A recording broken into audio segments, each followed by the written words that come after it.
नमस्कार दोस्तों, कैसे हैं आप लोग। हमारे YouTube चैनल श्री जीवन मंथन में आपका हार्दिक स्वागत है। आज की वीडियो में हम सुनेंगे माघ मास का महात्म्य दूसरा अध्याय। लेकिन दोस्तों, वीडियो शुरू करने से पहले मेरा आपसे अनुरोध है कि हमारे चैनल को सब्सक्राइब करना ना भूलें और बेल आइकन के बटन को दबाइए ताकि हमारे चैनल से संबंधित ताजा अपडेट्स आपको मिलती रहें। और अगर हमारा वीडियो आपको पसंद आता है तो लाइक शेयर करना भी ना भूलें। आपके सुझाव भी सादर आमंत्रित हैं। राजा के ऐसे वचन सुनकर तपस्वी कहने लगा कि हे राजन, भगवान सूर्य बहुत शीघ्र उदय होने वाले हैं, इसीलिए यह समय हमारे लिए स्नान का है, कथा का नहीं। सो आप स्नान करके अपने घर को जाओ और अपने गुरु श्री वशिष्ठ जी से इस महात्म्य को सुनो। इतना कहकर तपस्वी सरोवर में स्नान के लिए चले गए और राजा भी विधि पूर्वक सरोवर में स्नान करके अपने राज्य को लौटा और रानीवास में जाकर तपस्वी की सब कथा रानी को सुनाई। तब सूत जी कहने लगे कि महाराज, राजा ने अपने गुरु वशिष्ठ जी से क्या प्रश्न किया और उन्होंने क्या उत्तर दिया, सो कहिए।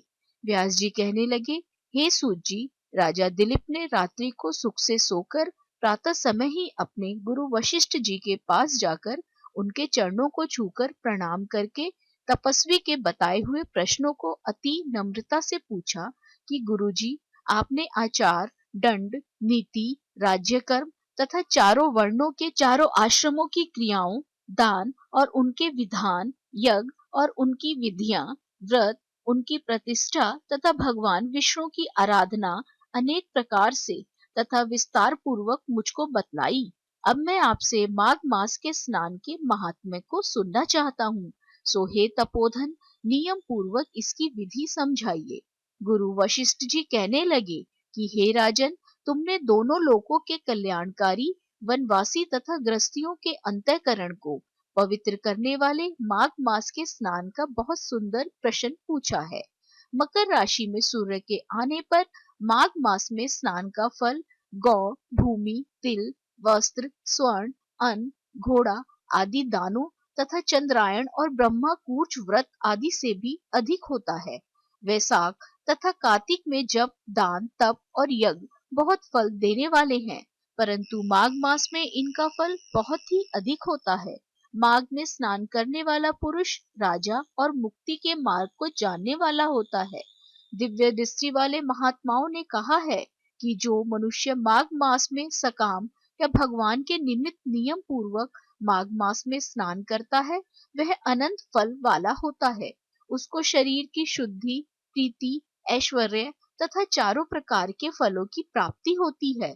अदिति ने 12 वर्ष तक मकर संक्रांति में अन्न त्याग कर स्नान किया। इससे तीनों लोकों को उज्जवल करने वाले 12 पुत्र उत्पन्न हुए। माघ में स्नान करने से ही रोहिणी, सुभगा, अरुंधति दानशीलता हुई और इंद्राणी के समान रूपवती होकर प्रसिद्ध हुई। जो माघ मास में स्नान करते हैं तथा देवताओं के पूजन में तत्पर रहते हैं, उनको सुंदर स्थान, हाथी और घोड़ों की सवारी तथा दान को द्रव्य प्राप्त होता है। अतिथियों से उनका घर भरा रहता है और उनके घर में सदा वेद ध्वनि होती रहती है। वह मनुष्य धन्य है जो माघ मास में स्नान करते हैं, दान देते हैं तथा व्रत और नियमों का पालन करते हैं और दूसरों के पुण्यों के क्षीण होने से मनुष्य स्वर्ग से वापस आ जाता है। परंतु जो मनुष्य माघ मास में स्नान करता है, वह कभी स्वर्ग से वापस नहीं आता। इससे बढ़कर कोई नियम, तप, दान पवित्र और पाप नाशक नहीं है। भृगु जी ने मणि पर्वत पर विद्याधरों को यह सुनाया था। तब राजा ने कहा कि ब्राह्मण भृगु ऋषि ने कब मणि पर्वत पर विद्याधरों को उपदेश दिया था, सो बताइए। तब ऋषि जी कहने लगे, राजन, एक समय 12 वर्ष तक वर्षा न होने के कारण सब प्रजा क्षीण होने के कारण संसार में बड़ी उद्विग्नता फैल गई। हिमाचल और विंध्याचल पर्वत के मध्य का देश निर्जन होने के कारण श्राद्ध, तप तथा स्वाध्याय सब कुछ टूट गए। सारा लोक विपत्तियों में फंसकर प्रजाहीन हो गया। सारा भूमंडल फल और अन्न से रहित हो गया। तब विंध्याचल से नीचे बहती हुई नदी के सुंदर वृक्षों से आच्छादित अपने आश्रम से निकलकर श्री भृगु जी अपने शिष्यों सहित हिमालय पर्वत पर गए। इस पर्वत की चोटी नीली और नीचे का हिस्सा सुनहरी होने से सारा पर्वत पीतांबर धारी श्री भगवान के सदृश लगता था। पर्वत के बीच का भाग नीला और बीच बीच में कहीं कहीं सफेद स्फटिक होने से तारों से युक्त आकाश जैसी शोभा को प्राप्त होता था। रात्रि के समय वह पर्वत दीपकों की तरह चमकती हुई दिव्य औषधियों से पूरित किसी महल की शोभा को प्राप्त होता था। वह पर्वत शिखाओं पर बांसुरी बजाती और सुंदर गीत गाती हुई किन्नरियों तथा केले के पत्तों की पताकाओं से अत्यंत शोभा को प्राप्त हो रहा था। यह पर्वत नीलम, पन्ना, पुखराज तथा इसकी चोटी से निकलती हुई रंग बिरंगी किरणों से इंद्रधनुष के समान प्रतीत होता था।